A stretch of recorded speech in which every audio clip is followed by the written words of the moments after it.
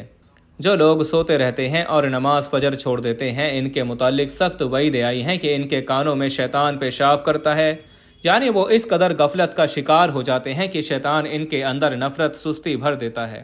فجر کی نماز کو کبھی معمولی نہ سمجھو، یہ وہ نماز ہے جو تمہاری زندگی بدل سکتی ہے۔ یہ وہ نماز ہے جس سے تمہارے دن کا رخ طے ہوتا ہے۔ اگر دن کا آغاز اللہ سے ہو تو برکتیں تمہارے ساتھ چلتی ہیں، اگر دن کا آغاز غفلت سے ہو تو نحوست اور پریشانی تمہارا پیچھا نہیں چھوڑتی۔ فجر کی نماز سے تمہارے چہرے پر نور آتا ہے، تمہارے رزق میں وسعت آتی ہے، تمہاری دعاؤں میں اثر پیدا ہوتا ہے، تمہارے دل کو سکون ملتا ہے، تمہارے قدم سیدھے رہتے ہیں اور تم اللہ کے قریب ہوتے ہو۔ اس نماز کے ذریعے تم خود کو شیطان کے پنجوں سے آزاد کرتے ہو اور اللہ کی رحمتوں کی چھاؤں میں آ جاتے ہو۔ اور اپنے بچوں کو بھی فجر کی عادت ڈالو۔ گھر میں فجر کی اذان کی آواز آئے تو گھر والے جاگ جائیں، ماں باپ خود اٹھیں گے تو اولاد بھی اٹھے گی۔ اگر ماں باپ سوئے رہیں تو بچے کیسے جاگیں گے؟ آج ہمارے گھروں میں فجر کی نماز کا اہتمام ختم ہوتا جا رہا ہے، اس لیے برکتیں بھی کم ہو گئی ہیں، سکون بھی کم ہو گیا ہے، رزق میں تنگی آ گئی ہے اور دلوں میں بے چینی بھر گئی ہے۔ اگر تم چاہتے ہو کہ تمہارے دن خوشیوں سے بھر جائیں، تمہارے گھر نور سے جگمگا اٹھیں، تمہارے چہرے پر سکون ہو تو تمہارے اعمال میں خیر ہو، تو فجر کی نماز کو اپنی زندگی کا لازمی حصہ بنا لو۔ کبھی قضا نہ ہونے دو، کبھی سستی نہ کرو، چاہے سردی ہو یا گرمی، نیند کا غلبہ ہو یا تھکن۔ یاد رکھو کہ جنت کی راہیں انہی قدموں سے طے ہوں گی جو فجر کے لیے اٹھتے ہیں۔ اللہ رب العزت سے دعا ہے کہ اللہ ہم سب کو نماز فجر نہ صرف باجماعت بلکہ مکمل اخلاص اور صحیح طریقے سے ادا کرنے کی توفیق عطا فرمائے۔ یا اللہ ہمارے دلوں میں نماز کی محبت پیدا فرما اور ہمیں ان خوشیوں میں نصیب۔ خیر واجب گھروں میں تیری رحمتیں، برکتیں اور سکون نازل ہوتا ہے۔ آمین ثم آمین۔